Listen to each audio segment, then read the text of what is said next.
વાહ, ગરમા ગરમ બટરથી ભરપૂર પાઉંભાજી તૈયાર છે. જોતાં જ મોઢામાં પાણી આવી જાય એવી ટેસ્ટી પાઉંભાજી. ઓમ સાંઈરામ મિત્રો, રાંધણીમાં આપ સૌનું હાર્દિક સ્વાગત છે. આજે આપણે બનાવીશું સરળ રીતે પાઉંભાજી. એના માટે મેં આ બધા વેજીટેબલ્સ લીધા છે. એક મરચું લીધું છે, એક બટેકું લીધું છે, એક ટમાટર લીધું છે, એક બીટ લીધું છે, થોડો ટુકડો કોબીનો લીધો છે, કાંદો લીધો છે અને લીલા વટાણા લીધા છે. આ 2 જણ માટે જ છે ફક્ત, એટલે આટલું જ ક્વોન્ટિટીમાં મેં લીધું છે. તમે કંઈ પણ વેજીટેબલ નાખી શકો છો. તમે ફ્લાવર પણ નાખી શકો છો. બીટરૂટ સ્વાસ્થ્ય માટે ખૂબ જ સરસ છે અને તમે પાઉંભાજીમાં કુદરતી કલર પણ આપે છે. આપણે બધા વેજીટેબલ્સને મેં રફલી ચોપ કરી નાખ્યા છે અને બીટરૂટને મેં ગ્રેટ કરી નાખ્યું છે, જેથી કરીને વ્યવસ્થિત બફાઈ જાય. ટામેટાને આપણે પાછળથી તેલના અંદર ડાયરેક્ટ ઝીણું કાપીને તળી નાખશું. હવે તમે આ પાઉંભાજીમાં તમે કંઈ પણ નાખી શકો છો. તમારે પાઉંભાજીની ક્વોન્ટિટી વધારવી હોય તો તમે થોડા બટાટેની ક્વોન્ટિટી તમે વધારી શકો છો, જેથી કરીને પાઉંભાજીની ક્વોન્ટિટી વધી જાય અને તમે તમારા હિસાબે તેના અંદર મસાલા એડજસ્ટ કરી શકો છો. હવે આપણે આ બધા વેજીટેબલને કુકરમાં નાખી દઈએ અને થોડું પાણી નાખીને એને બાફીએ. એના અંદર આપણે 1 ચમચી પાઉંભાજીનો માર્કેટનો કોઈ પણ તમારા ઘરે વાપરતા હોય એ મસાલો નાખો, જેથી કરીને ખૂબ જ સરસ સુગંધ આવશે પાઉંભાજીમાં. હવે આપણે એને 4-5 સીટી થાય ત્યાં સુધી બાફવા દઈએ અને ઠંડુ થવા દઈએ. આ ઠંડુ થઈ ગયું છે. હવે તમે જોઈ શકો છો ખૂબ જ સરસ કલર આવી ગયો છે અને સારી રીતે બફાઈ ગયું છે. હવે આપણે એને બધાને સરસ રીતે સ્મેશ કરી નાખીએ.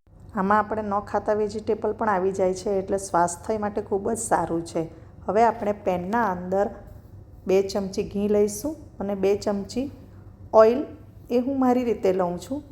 તમે કોઈ પણ ઘી કાં તો તેલથી પણ તમે કરી શકો છો કે બટરથી પણ કરી શકો છો. હવે એના અંદર મેં 1 ચમચી લસણ અને 1 ચમચી આદુની પેસ્ટ નાખી છે. એનો સ્મેલ જાય ત્યાં સુધી તેને સાંતળી લીધું છે.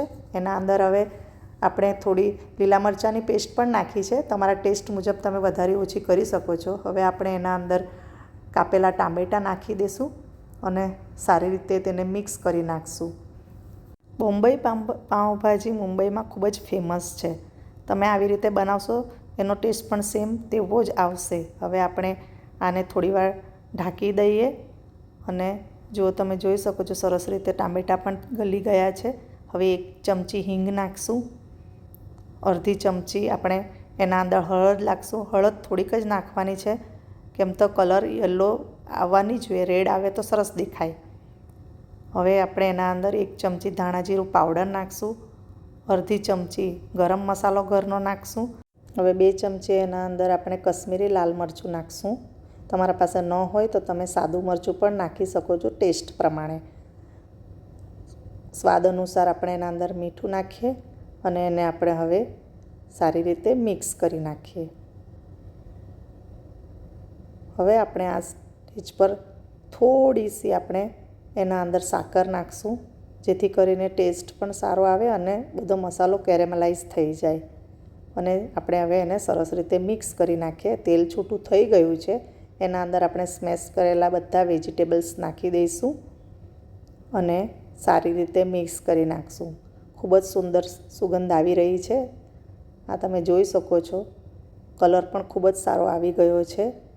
અને 2 ચમચી આપણે હવે પાઉંભાજીનો મસાલો અંદર નાખીએ અને સારી રીતે એને મિક્સ કરી નાખીએ. તમે માર્કેટનો કોઈ પણ પાઉંભાજી મસાલો તમે નાખી શકો છો, જે તમે ઘરમાં વાપરતા હોય. હવે એને આપણે 5 મિનિટ માટે ઢાંકી મૂકશું ધીમા તાપ પર અને 5 મિનિટ થઈ જાય પછી તમે જોઈ શકો છો તમારી પાઉંભાજી સરસ રીતે રેડી થઈ છે. ગરમા ગરમ યમ્મી પાઉંભાજી.